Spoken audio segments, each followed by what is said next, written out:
this lesson, we need to figure out why practicing regularly is important for improving your design skills.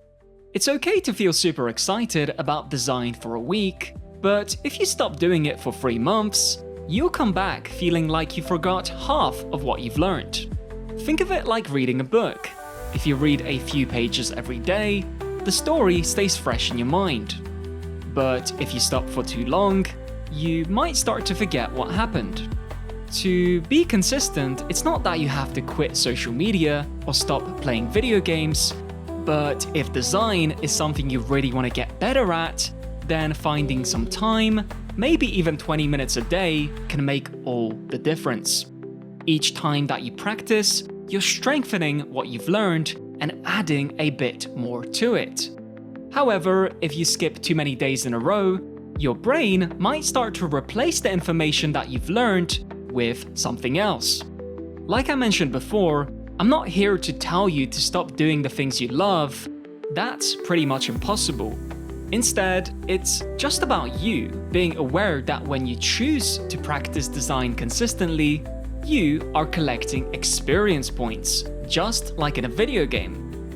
Another thing that often gets in the way is how excited some people feel at the start of a new project or skill that they are learning. In the beginning, you'll think, wow, this is awesome, but then you get distracted. And before you know it, you've gone months without touching Photoshop. That initial excitement fizzles out, and by the time you return, it's like you're starting from the beginning again. So here's a fun secret.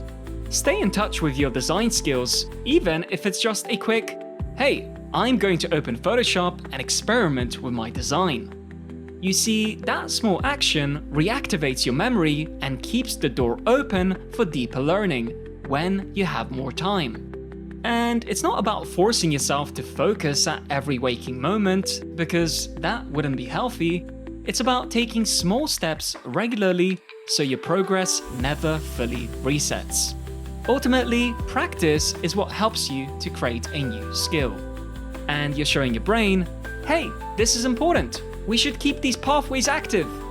And before you know it, you'll find that designing starts to feel natural, and you do not need to relearn the basics every time that you come back.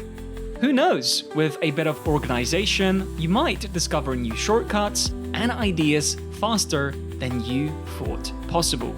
That's the cool thing about practicing something every day. So that's it for this episode, but hey, are you ready for the next one?